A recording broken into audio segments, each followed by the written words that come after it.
What's up, on my Paracord crew? Today, for the Paracord series, we're doing door handles. These are here will fit either CJ doors or YJ doors because of their length. You notice a cool little buckle on the end. It's the right size to run your bolt through. Go to the hardware store and buy you some stainless steel washers. Therefore, you have a nice decorative touch on the end. And these little rings right here, I'll put a link down below in the description where you can order these little buckles. Not buckles, they're, shackles, that's what they are. Yeah, I'll get out in a minute. Now this one right here is called the Solomon Weave, or some people call it the Cobra Weave.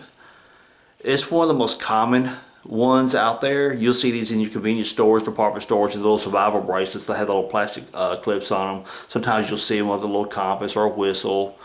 So this is also one of the first weaves people tend to learn when they start doing the paracord. So I'll show you guys how to do door handles out of them today. So if this is the first time you guys are landing on PowerX YouTube channel, be sure to hit that subscribe button. Because I do Jeep videos, car videos, motorcycle videos, and now Paracord videos. Tools, reviews, you never really know.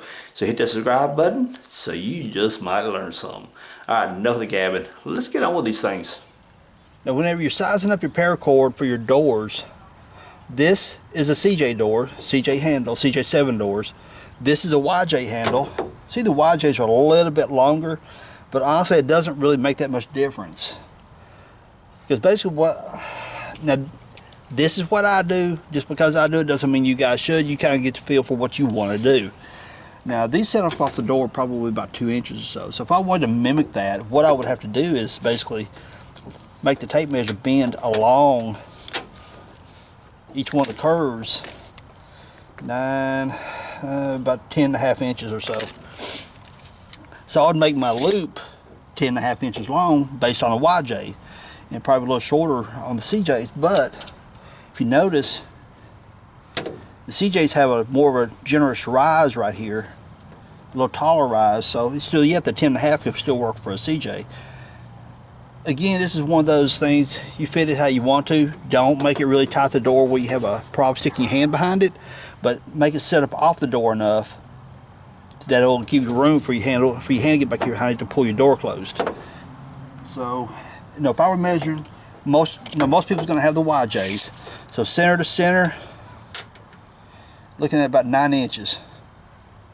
So center to center, you look at 9 inches, make it 10.5 inches, and it will push the handle up off the door for room to get back in behind it to close your door. See? Now another thing to consider whenever you're making your door pull handles is the fact that you still have your factory end pieces. These come off the YJ. They come in like this right here. Now if you got your factory end pieces for your YJ, you can make this right here is one of my pull handles off my old roll bar. But that loop right here, you can actually form it around this plastic right here and you'll be just fine with it. But if you don't have these end pieces for it to support the paracord around the plastic, around this pedestal sticking up, then you may have to come up with some other configuration. Now I wouldn't recommend using rings this large for a door, because then you'd have some big gaping washer right there and that would just look tacky as heck. But these are my old grab handles that came off my old roll bar. I just cut them off a bit a moment ago to size them up for my family bar that I put in. Now, as you guys can see, I'm sitting there editing the video that you guys are watching right now. And I realized something. There was a seam missing. I went back through my camera card, looking for it. It wasn't there. So apparently my camera took a dump on me. And that one particular seam, to where I show you guys how much paracord I'm using, which is 2 5-foot sections. One 5-foot section of red, one 5-foot section of black. That I showed in the scene how to fuse the ends together. Well, that scene's not there. So, like I told you, 5 foot of black, 5 foot of red, or whatever color it is you guys choose. It's totally up to you. But I'm going to show you guys how to fuse the ends together to form one long piece. You take your 2 paracord ends, kind of get them separate, get a little space between them a little bit, because you want to melt them both. But you don't want them like sitting right beside each other and kind of prematurely kind of melt together.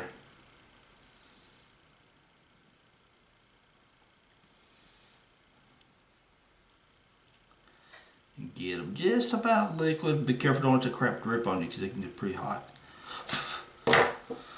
You take them while they're liquid like that, put them together, kind of swirl them a little bit, give it just a second because it's still daggone hot. You just take a roll between your fingers like that, really quickly.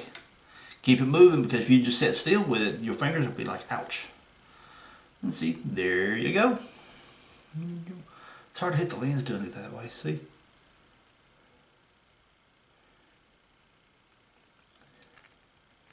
But whenever you go to roll it, don't hesitate. Just grab it like that because yes, your fingers will not like it at all. Hit it and keep it rolling like this.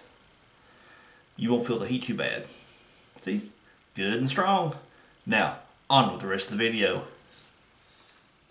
Now, once you've got your ends melted together real well to make them good and strong, we got a full 10-foot length here. Remember, for this particular weave, called the Cobra Weave, Solomon Weave, whatever, for about every 1 inch of length through here, and this would be bracelets, grab handles, whatever it is you decide to make, you need about 1 foot of cord. 1 inch, 1 foot. Remember that ratio. So what we're going to do now is get my cord, make sure it's not twisted up on itself, feed it down through here, like so. Then we'll take it, feed it up through here.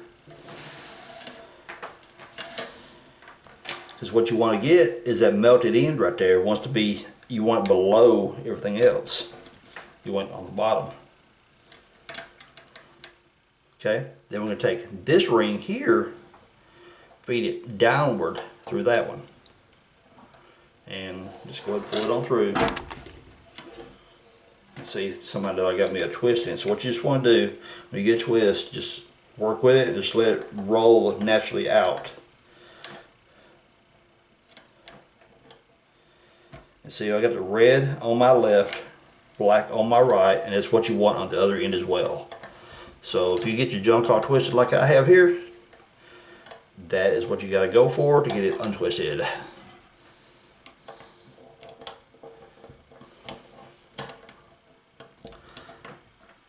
Maybe I'm going to show you guys how not to do this apparently. Okay, got the red on my left, black's on my right. So there we go. Now, I want to separate my cords. Red over here, black over here. See what we got going on here?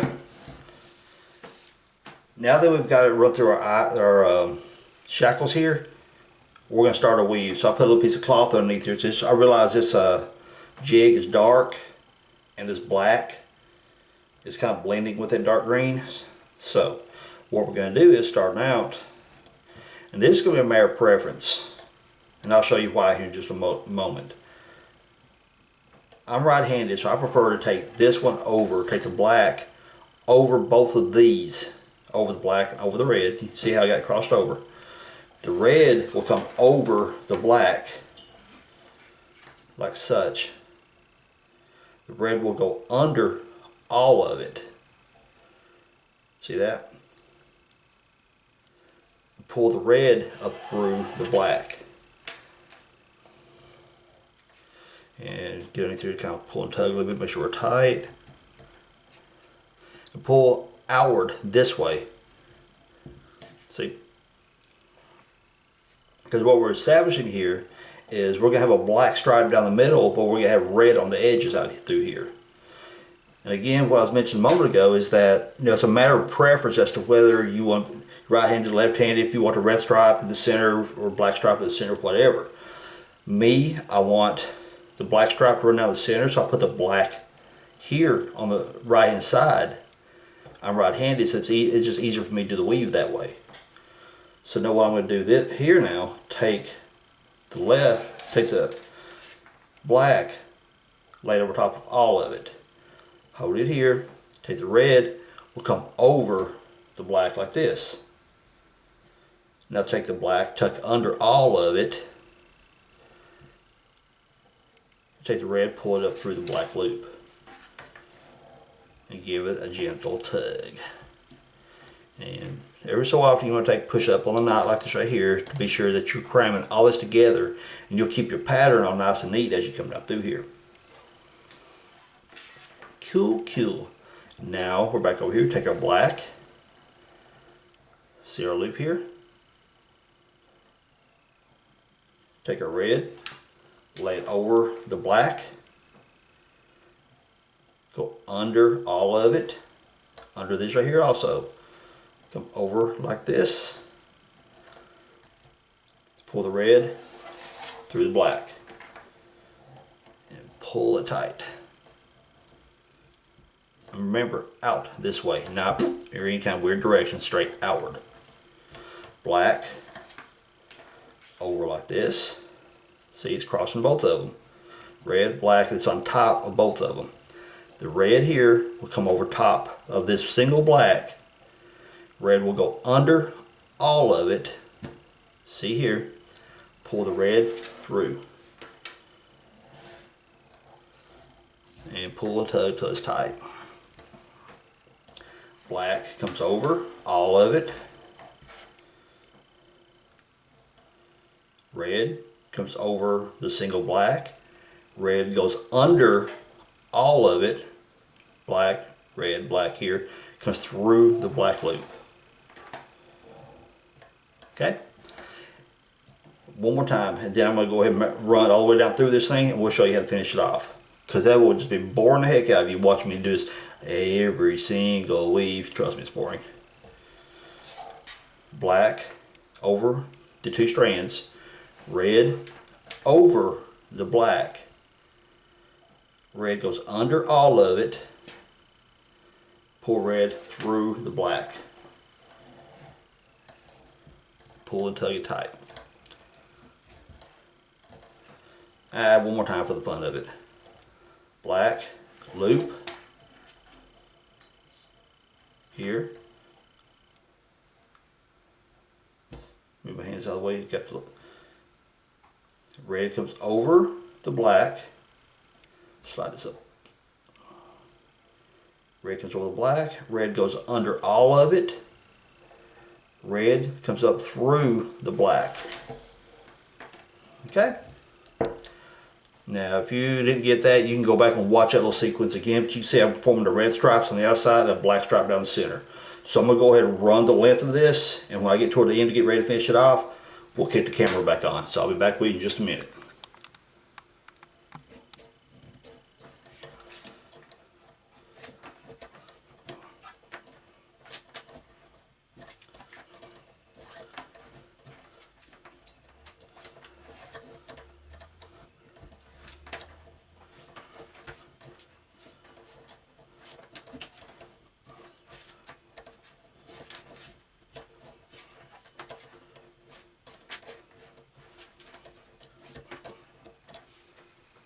Now that we're nearing the end, we're going to kind of continue the pattern. We're taking the black, let me zoom back a little bit so I keep it in frame.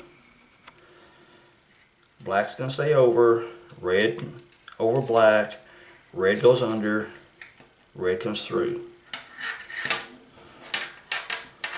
Pull it tight. Black loops, red goes over, red goes under, red goes through. Pull it tight. Now, then you gotta really start paying attention to how much more we can get on here. So pull this up a little bit.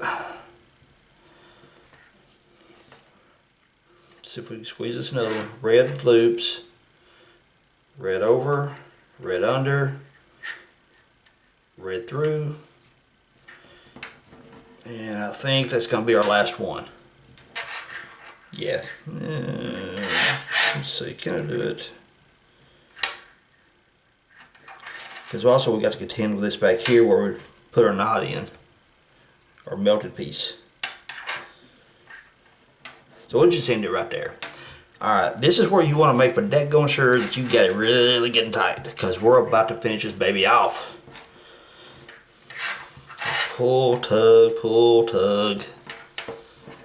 Make sure it's good and tight. Okay? Now, what do I do with scissors? Oh yes, the blades, man. We're gonna snip it. Right, I'll give you guys a close up on how much I got left here in just a moment. Snip that one. It cuts a lot better if you hold on to it when you cut it. It doesn't want to walk out of the scissors. Paracord, pretty tough stuff. Hurry! Don't cut yourself like I just did. Dang it, seriously. Then we get this one. And cut it here. Get that out of the way. Got some fuzzies. And again, if you hold, you won't get that fuzzy. That's bad. I mean, it'll finish out okay. But if you hold it, you get a nice clean cut like this side right here versus the fuzziness here. So now we're gonna get that good and melted. Now get it liquid. Get it liquid. But once you really get it good and liquid hot like it really doesn't make a hell of a difference if it does fuzz up on you. Take your scissors, flat, roll over it. See right there? Turns it all glassy, rolls it over. Alright, let's get this side.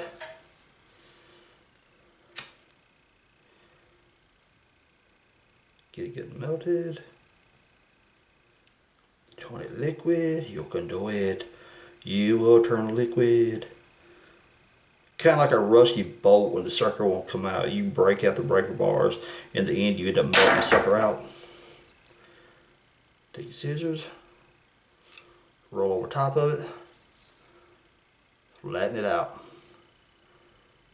Flatten it out. Cool. Sweet. And there we go. We got a finished door pull. What you would do at this point, you would take and run your bolt through here, or run your bolt right here. Now, if the bolt head's big enough, which odds are it's not gonna be, but go to the hardware store, get you some nice, pretty stainless steel washers that'll cover right over top of that circle right there. Then you'll have a nice decorative fit and finish that'll look all pretty on your doors, you know. So, and also if you're gonna be picky on which way these go, the way I've got these positioned now, they're gonna be pointing down. I'm sorry, up. Because it kind of look at it like they want to want to work loose, which odds are they're not going to. They'll be riding upward like this right here. Or if you want them to go down, which wouldn't be a bad idea as well. Again, it's your preference, because if you're going down and you reach over for it, you won't be hitting this edge. It's not sharp, it's not going to cut you. But I mean, again, it's one of those preference things, which way you want them to go. Cool. And yes, I know, you can go this side right here and you got a red stripe. That side you got a black stripe. What you got to look at is that that melted blob right there. So it's all on how you started out as to where your finished product gets a black stripe down the center or a red stripe. Totally up to you. So I'm starting on the matching one here. I just want to point something out. Notice I'm not using the jig this time. You don't have to have a jig to do this paracord stuff. Does it help? Absolutely it does. But see, where I need the 10.5 inch from center to center, I mean, I can take my old one and say, yeah, that's about right. Or if you're starting your first one and you don't have a jig, just simply measure. Yep, I'm 10.5 inches on center. And then you start your first knot just like I showed you on the jig.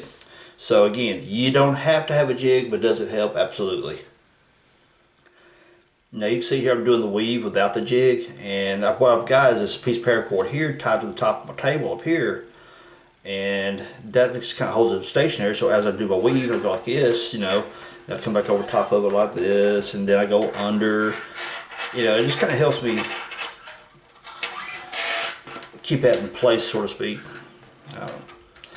But again, is a jig easier? Absolutely. But do you have to have one? Obviously not, because I have made many of these things without using a jig.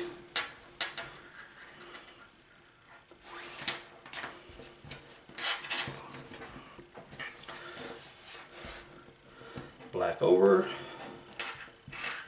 red under, red through.